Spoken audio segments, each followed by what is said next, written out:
ये देखिए, ये इतना सारा पसीना है, टपकता हुआ दिख रहा होगा, लेकिन ये पसीना क्या होगा, पसीने की कीमत क्या, लोग कहेंगे क्या। मेरे भाई, अगर एक आदमी को भी प्रेरणा मिल गई इस वीडियो से, एक आदमी को भी जोश आया, बोले सर जी जोश तो बहुत आता है, वीडियो देखते तब तक आता है। दोस्तों, स्वागत है आपका एक नए क्लास में। आज का ये क्लास कुछ अलग सा एक्सपीरियंस आपके साथ में शेयर करने वाले हैं, तो हर आदमी बहुत ज्यादा ध्यान से सुने। देखिए, सबसे पहले हम थोड़ा सा अपना शेड्यूल बताते हैं आपको, ठीक है, कि किस तरीके का शेड्यूल हम फॉलो करते हैं और वो किस तरीके से फॉलो कर पाते हैं, इसके ऊपर प्रॉपर चर्चा करेंगे।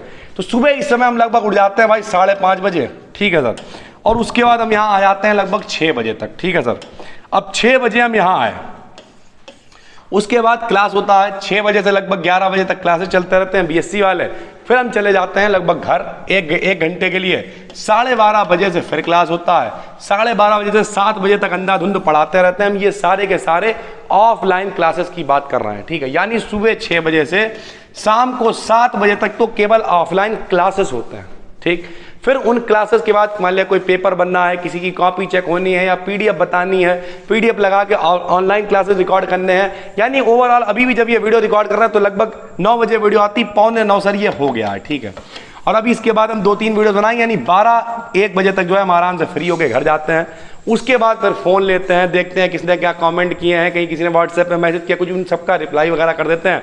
और फिर 1-2 हमेशा बज जाता है, 2 बजे तक सो जाते हैं। सुबह फिर उठ के यहाँ चले आते हैं। अब इन सब शेड्यूल के पीछे, और ऐसा शेड्यूल हमें फॉलो करते हुए बहुत टाइम हो गया, बहुत टाइम का मतलब पढ़ाते हुए हमें लगभग 12 साल हुए हैं, लेकिन इसमें कम से कम 5-6 साल तो हो गया है हमें शेड्यूल को फॉलो करते हुए। उसका कारण यह है कि धीरे धीरे चीज़ें बढ़ी। इसके बीच में भी अगर कोई सोसाइटी का काम है वो भी निपटाते हैं, कोई प्रोग्राम आ गया मान लिया कैलिफोर्निया में इवेंट्स के माध्यम से, वो भी निपटाते हैं। कुछ लोग कहते हैं मैनेज कैसे करते हैं, प्लस इतना मोटिवेशन या इतना जज्बा आता है क्योंकि शरीर थकता भी है, तबीयत भी खराब होती, बहुत सारी चीज़ें। तो भैया इन सब का हम एक ही जवाब देना चाहेंगे, और वो जवाब ये है कि मजबूरी से बड़ा मोटिवेशन कोई नहीं होता। एक तरीके से मेरे लिए ये सब मजबूरी है। अब कुछ लोग कहेंगे पढ़ाना मजबूरी हो गई। देखिए, 2 बातें, एक आप रोते रहे मजबूरी है भैया हम क्या करेंगे, तो एक हो गया मजबूरी, और दूसरा क्या हो गया अपने काम में मजा लेना। तो अब यहाँ पे 2 बातें हो गई, एक मजबूरी हो गई है, एक अपने काम में मजा लेना हो गया। तो हमें इन सब कामों में मजा आता है, जैसे वीडियो बनाने में हमें मजा आता है। लॉकडाउन में खाली से क्या करें, तो हमें लोगों से बातें करना, लोगों तक बातें पहुंचाना अच्छा लगता है, तो बनाने लगे वीडियो। ओवरऑल हमने क्या किया, ये मान लिया है कि जब हमें करना ही है तो हम रो के क्यों करेंगे। कोई भी काम अगर आपको करना ही है, मान लिया अगर आपको पढ़ना है तो फिर कायदे से पढ़िए, नहीं पढ़ना तो छोड़ दीजिए, सीधा बात है। कोई जबरदस्ती थोड़ी है, तो जबरदस्ती मतलब जिसे आप मजबूरी समझ रहे हैं वो एक्चुअल में मजा है। जिस काम में आपको मजा है वो काम करिए, चाहे वो कोई भी काम क्यों ना हो, बस सही होना चाहिए। अब सही और गलत क्या होता है, दुनिया जिसे गलत बताती है वो आपको सही लगता है। तो अगर आप अपने खुद की नज़रों में सही हैं तो बस फिर आप ठीक है, कोई दिक्कत नहीं है। जैसे एक बच्चा कमेंट कर रहा था कि सर हम बीए करें या बीएससी करें।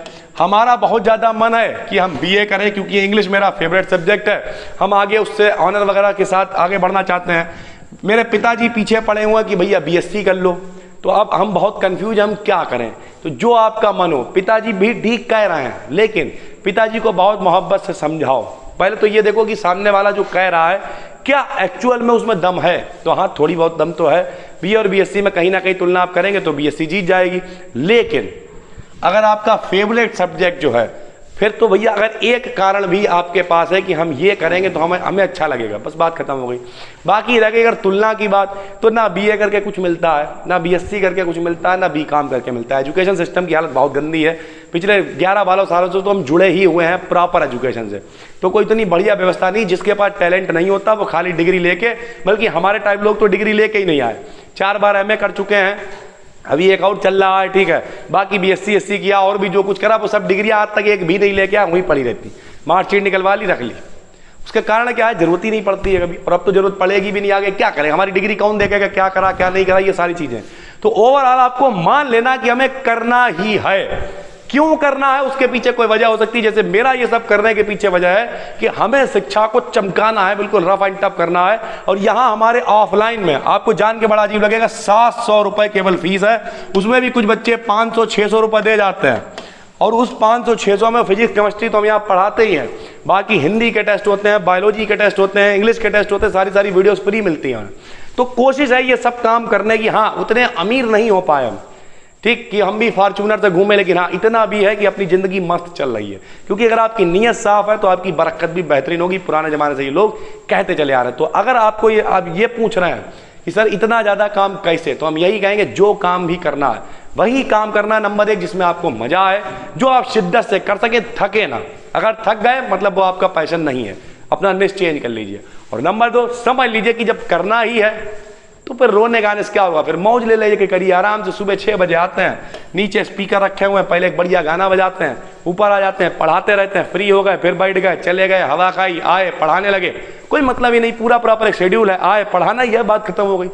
उसमें हम रोए आए रे अब हम क्या करेंगे, तो वो चीजें नहीं होती। तो कोई भी तैयारी आप कर रहे हैं, कंपटीशन की कर रहे हैं, जो भी कर रहे हैं, आपको एक जिद पकड़नी पड़ेगी कि हाँ हमें करना ही है। अब ये देखिए, ये इतना सारा पसीना है टपकता हुआ दिख रहा होगा, लेकिन ये पसीना क्या होगा, पसीने की कीमत क्या। लोग कहेंगे क्या मेरे भाई, अगर एक आदमी को भी प्रेरणा मिल गई इस वीडियो से, एक आदमी को भी जोश आया, बोले सर जी जोश तो बहुत आता है, वीडियो देखते तब तक आता, बाद में ठंडा जाता है। क्यों? क्योंकि अंदर जो है भैया अभी भी मामला ठंडा पड़ा हुआ है। बाहर से एक्सटर्नल सोर्स से चीजें आ रही है, अंदर थोड़ा सा मामला जगाओ, जिंदगी बन जाएगी। तो उम्मीद करते हैं प्रॉपर जो बताने की कोशिश थी और जो आपने पूछने की कोशिश थी वो आप तक डिलीवर कर पाए होंगे। फिलहाल नए हैं तो चैनल को सब्सक्राइब कर लीजिए। चलिए फिर मिलते हैं, तब तक के लिए धन्यवाद।